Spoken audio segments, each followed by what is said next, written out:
Hey everyone, and welcome to Screams After Midnight TV edition. I am Peter, that is Tim. We are working our way through Tales from the Crypt.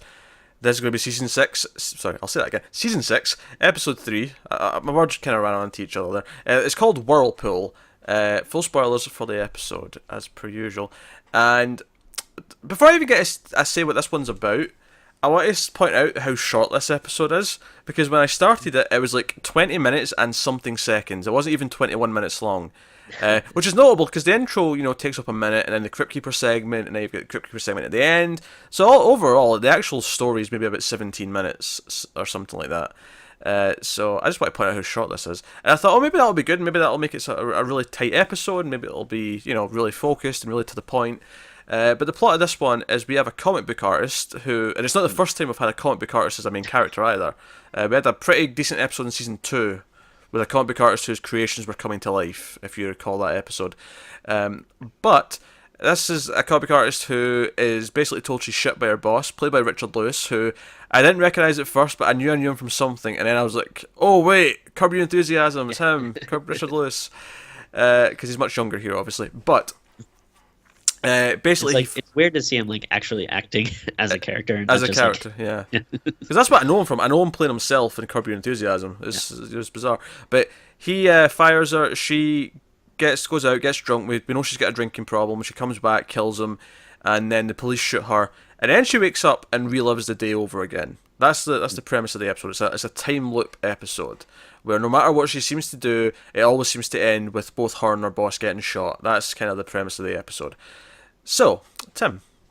Yeah. Did you enjoy Whirlpool? Ooh, not one bit. This was pretty awful, and it's a shame because it has a lot of stuff that I love. It's about comic books. Hey, that's great. We had another, good comic book episodes. Just in general, I like comic books, and it's specifically Tales from the Crypt too. So that's kind of gives it a cool little meta, part to it. Yeah, they even reference other episodes at one point. Yeah. Someone says, "Oh, we got that story about the guy's a werewolf and the woman's a vampire, but they don't know about it."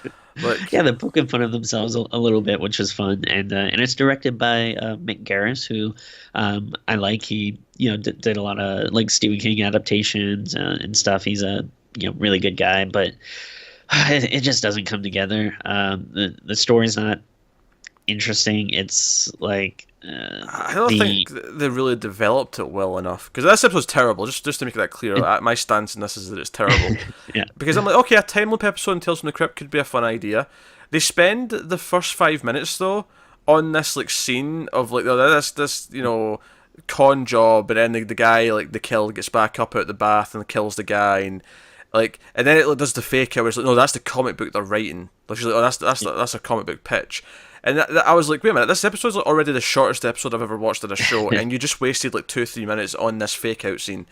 Which you'll see, one or two more times? Yeah, because it ends that way as well, where the entire thing's actually been a comic book pitch, and it reverses the role. That's the big twist, is that, no, this whole thing was just a pitch, but it was the opposite way around. It's Richard Lewis who's pitching it to her, who's the shitty boss. And which, it feels like that's supposed to be a big twist of the episode. You're supposed to watch it and go oh boy, didn't see that coming. But really all it is kind of it's just a shitty joke, but it's that doesn't make it you can't center an episode around this one kind of get it.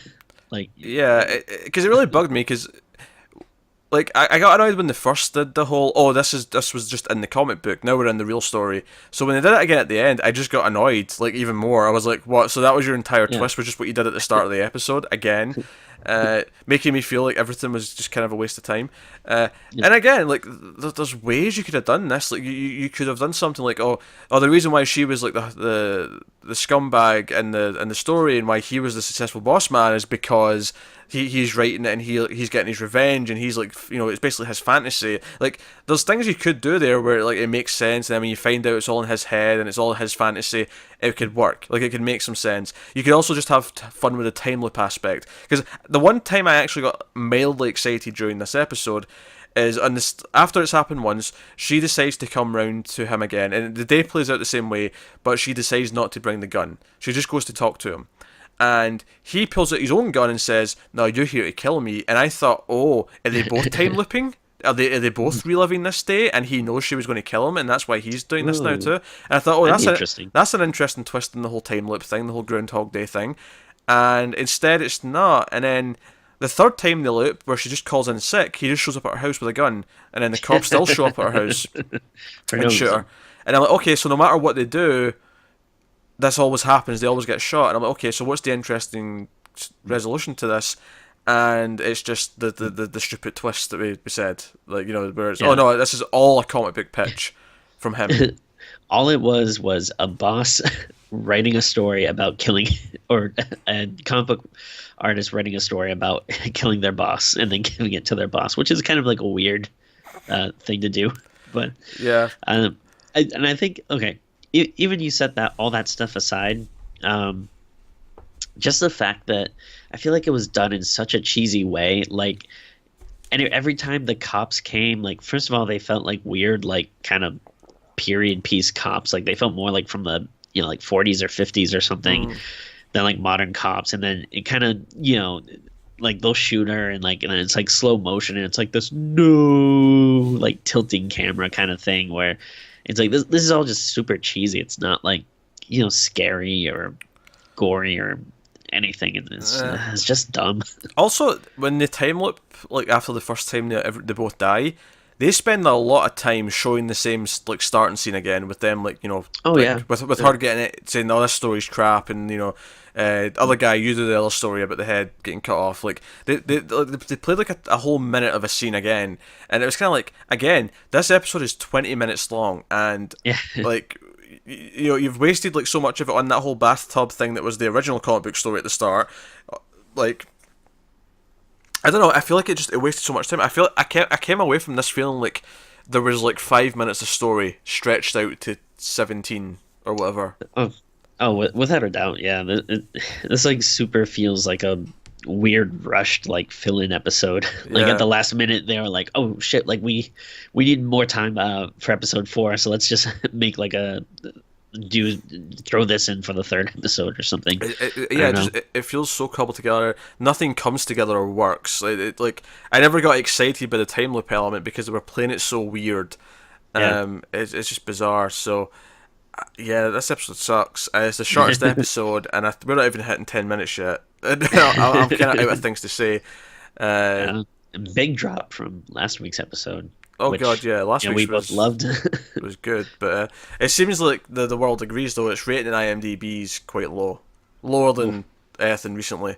So, Oh, unfortunately, we're back to shit. I don't know. I'm hoping episode 4 won't do us wrong. Yeah. Please, episode 4, be back to being good, please.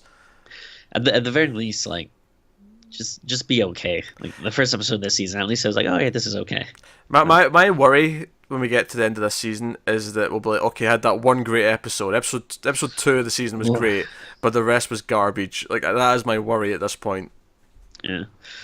But Oh, boy. hey, but there you go. That is Whirlpool. It sucks. By all means, skip this one if you want to skip some bad episodes. To I also felt like they were save trying time. to say like, like, I feel like they're trying to have deeper meaning with like Whirlpool, like, oh, like, time keeps resetting like a whirlpool or something. Like, I don't know. It's like that's not how a whirlpool works. I don't know.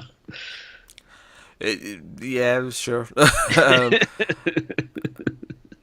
I think it's a whirlpool because it's just this swirling idea so that just It goes goes down the round drain. and round. Or, Yeah. yeah. Goes round and round and down the drain Yeah. where it belongs. But that is that. So let us know what you thought of the episode if you've seen it. If you're unfortunate enough to have seen it, let us know what you think of it. In the comments and stuff, like, subscribe, all the usual. Get us on the Twitters at mail_fuzz for channel updates. If you want to support the channel, head over to patreon.com/mailfuzztv. You can do that over there, but otherwise, that is us. So thank you once again for watching. Keep watching Scary TV, and we'll see you next time.